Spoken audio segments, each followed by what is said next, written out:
Welcome to our channel. ఈరోజు 3 కేజీల చేపలతో చేపల పులుసు ఎలా చేయాలో తెలుసుకుందాం. ముందు కొంచెం కారం వేసుకున్న తర్వాతకి పసుపు వేసుకున్న తర్వాతకి ఉప్పు వేసుకున్న తర్వాతకి ధనియాల పొడి వేసుకోవాలి. తర్వాత మిక్స్ చేయాలి. ఇలా కలుపుకున్న తర్వాతకి 30 మినిట్స్ పక్కన పెట్టుకోవాలి. గాయస్, ఇలా మీకు ఎంత చింతపండు పులుసు కావాలో అంత చింతపండు తీసుకొని ఇలా నీళ్ళలో ఉడికియండి.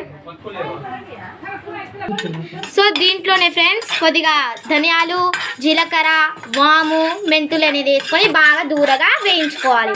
సో దీంట్లోనే 2 ఎండుమిర్చిలు అనేది వేసుకొని బాగా ఫ్రై చేసుకోవాలి.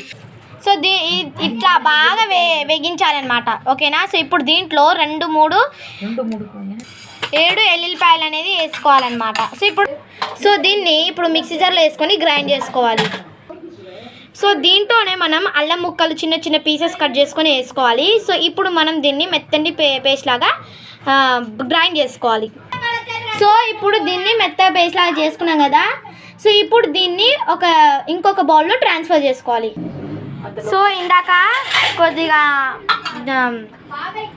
అల్లం ముక్కలు దాంట్లో కొద్దిగా వేసుకున్నాం కదా. సో ఇప్పుడు ఇంకొద్దిగా అల్లం ముక్కలని దీంట్లో వేసుకోవాలి. సో దాంట్లోనే కొద్దిగా వెల్లుల్లిపాయలు కూడా వేసుకోవాలి. సో ఇప్పుడు బాగా దంచుకోవాలి. ఎప్పుడప్పుడు దంచుకుంటేనే సూపర్ టేస్ట్ ఉంటుంది. అది కూడా ఈ ఫిష్ కర్రీలోనే మెయిన్ ఇంపార్టెంట్ పార్ట్. ఓకేనా? సో ఇప్పుడు దంచుకోండి. సో మీరు కూరకి తగినంత ఆనియన్స్ తీసుకొని బాగా కట్ చేసుకోండి అప్పుడు. ఓకేనా? సో ఈ సైజులో ఈ విధంగా కట్ చేసుకోవాలి. సో తర్వాత దీన్ని మంచిగా గ్రైండర్లో వేసుకొని మంచి మెత్తటి పేస్ట్ లాగా మనం గ్రైండ్ చేసుకోవాలి. ఓకేనా? సో గ్రైండ్ చేసే ముందు ఒక కళాయి పెట్టుకొని దాంట్లో ఆయిల్ వేసుకొని ఆనియన్స్ వేసుకోండి. సో ఎందుకు మనం కాల్చుకుంటున్నామంటే పచ్చి వాసన పోవాలి కాబట్టి. సో మంచిగా ఇవ్వండి, ఇట్లా మంచిగా ఫ్రై చేసుకోవాలి. సో ఫ్రై చేసుకున్నాక గ్రైండర్లో వేసుకొని గ్రైండ్ చేసుకోండి. ఓకేనా? ఇలా ఆనియన్ని మిక్స్ పట్టుకోవాలి గైస్. ఆనియన్ మిక్స్ పెట్టుకున్నాం కదా గైస్. తర్వాతకి 2 టమాటాలు మిక్స్ పెట్టుకోవాలి. ఇలా కళాయి పెట్టుకున్న తర్వాతకి ఆయిల్ వేసుకొని మీకు ఎంత ఆయిల్ కావాలంటే అంత ఆయిల్ వేసుకున్న తర్వాతకి అల్లం ఇలా ఫ్రై చేసుకున్న తర్వాతకి ఆనియన్ పేస్ట్ ఫ్రై అయిపోయింది కదా. ఇప్పుడు టమాటో పేస్ట్ వేసుకోవాలి.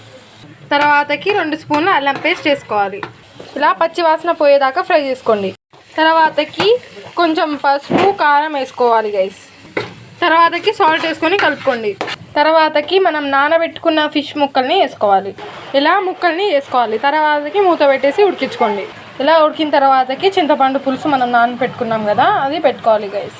తర్వాతకి ఈ కప్ అంతా నీళ్లు వేసుకోవాలి. ఇలా వేసుకోవాలి.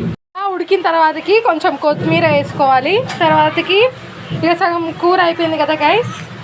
మీకు కూడా ఫిష్లో ఎగ్స్ వస్తే మాత్రం ఇలా ఎగ్స్ వేసుకోండి గైస్. తర్వాతకి మనం మసాలా పొడి చేసుకున్నాం కదా, ఆ మసాలా వేసుకోవాలి. ఇంతే అండి, మన టేస్టీ చేపల పులుసు రెడీ. ఈ వీడియో మీకు నచ్చితే లైక్ చేయండి. మా ఛానల్ని మాత్రం సబ్స్క్రైబ్ చేయడం మాత్రం మర్చిపోకండి. Thank you for watching.